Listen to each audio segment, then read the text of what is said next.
The Transcontinental Railroad, said to be the most prominent engineering feat of the 19th century that changed how Americans perceived transportation, geography, and legislature for many decades to come.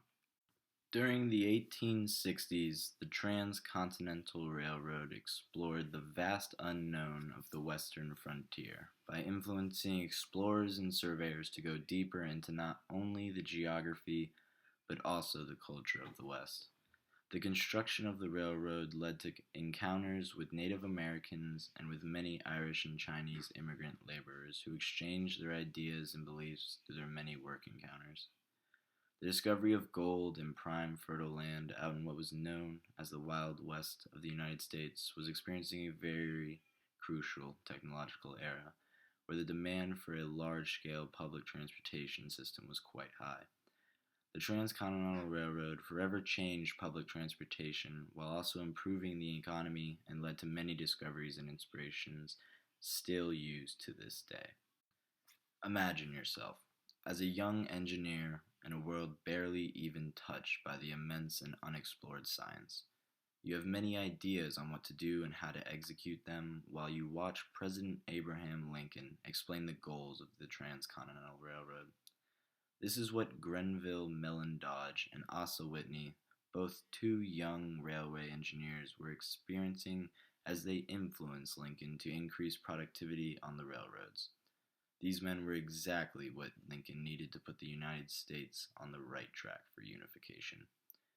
Although unifying the country that was gearing up for a bloody civil war was quite important, however, the demand for a transportation system that gave people the ability to leave from New York and arrive in the gold-rich mountains of California in a week was just as, if not more, prevalent. The father of the Central Pacific Railroad, Theodore Judah, would also take a huge role in the completion of the railroad because of his keen ability to create structurally sound bridges and turns that would be crucial for navigating the terrain. A transcontinental railroad would allow for passengers, supplies, and inventory to explore the whole country in a week rather than embarking on a dangerous horse-pulled wagon journey through the perilous mountains and plains of the Wild West.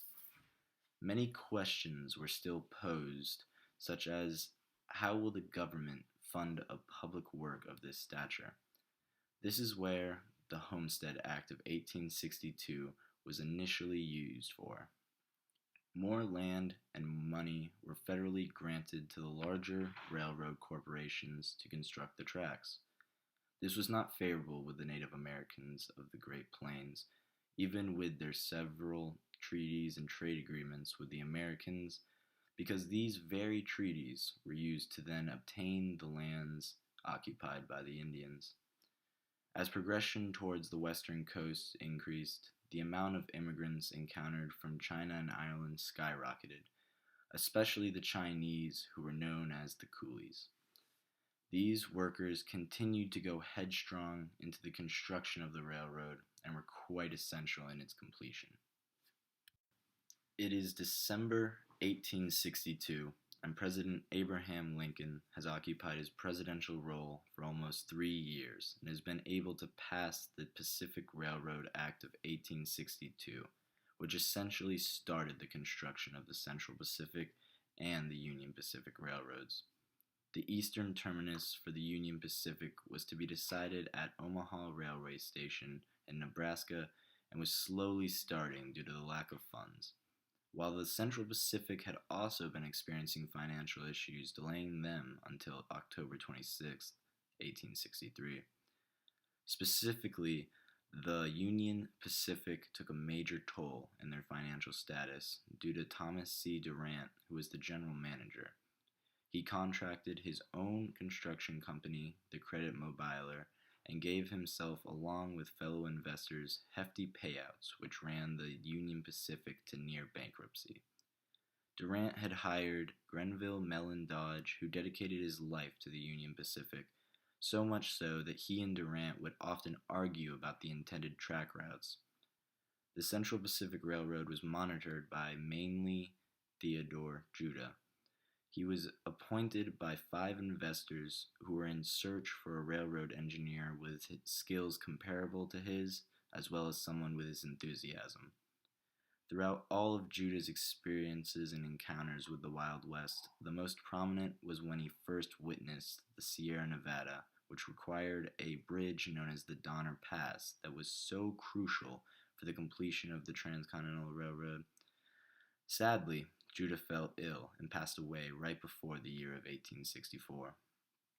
During this time, the telegraph had been invented as well as implemented in the railroad to increase communications so that messages could be relayed through railway stations almost instantly, which helped with military and social conversations to be cross-nation instead of in person or by letter.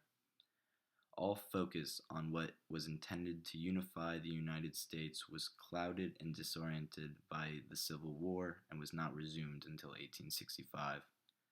Native Americans were also a huge problem, causing conflicts throughout the Great Plains, whether there were railway sabotages or massacres. This was a minor setback, yet was quite relevant at the time due to the many delays caused from it. The Union Pacific began its production of the railroad, as well as the assassination of President Lincoln, which appalled the nation. Durant, pressured by the government, appointed Dodge and Casement to work for the Union Pacific as they pushed farther and farther west in hope of reaching Promontory Point. These men managed the laborers to work from sunrise to sunset every second to reach Victory Day at Promontory Point on May 10th in 1869. Arguably the most important date of our history in terms of transportation. The Transcontinental Railroad brought Americans to the realization that if they try hard enough to fight through corruption and hardships, that they could accomplish anything and even the unthinkable.